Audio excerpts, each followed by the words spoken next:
janë argumentet jashtëzakonisht qarta, madje është betu Allah subhanahu wa taala për tregu që s'ka fare shek dhe me dyshjen e vlerën e këtyre ditëve.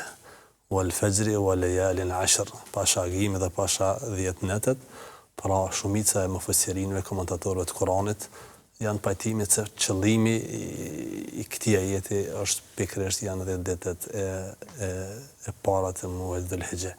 Jo vetëm kaq, ka edhe ajete tjera që thashë Allahu azza wa jalla ka përmendur si ditë të shënuara dhe ka kërkuar që në këto ditë përmendet Allahu subhanahu wa taala dhe bëdet të tjera. Gjithsesi kemi edhe hadithet të Profetit alayhis salam që desintivisht ka cek vlerën që kanë këto ditë tek Allahu subhanahu wa taala dhe pastaj ka lavdëruar edhe punën gjatë tyre ditëve të bekuara. Dhe si duhet besimtari muslimani ta kuptoj vlerën duke ju referuar pastaj edhe në fakt argumenteve që i përmendët ju dhe ti kthej në përditshmëri këto mundësit.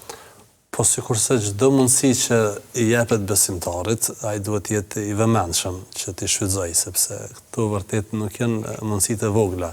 Janë mundësia zakonisht të mëdha, pra që me pak angazhim, me pak punë, ose me një punë të rëndomtë, ose kushtimisht me quajtur një ibadet jo të rëndomtë, por një ibadet që njeriu bën zakonshëm çdo ditë, për shembull çështën e namazit ose veprave tjera, shpërblimi do të jetë shumë më i madh gjatë këtyre ditëve. Jo vetëm çështja është shumë serioze, mundësia është shumë e madhe. Shumë serioze dhe këtë seriozitet ose për tregu vlerat që i kanë veprat e çysh shpërblejnë dhe sa i dën Allahu azza në këto 10 ditësh.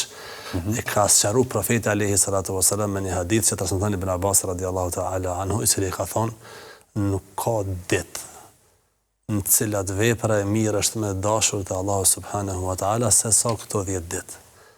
I thanë e as lufta në rrugën e Zotit, subhanallah.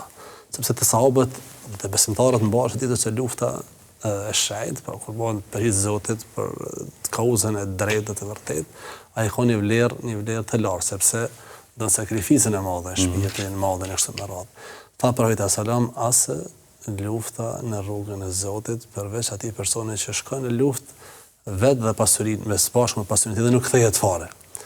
Pra çdo vepër gjatë tyre 10 ditëve krahasohet me këtë nivel. Çdo vepër nuk ka specifikuar një vepër të caktuar, subhanallahu, pra mundësi jashtëzakonshme.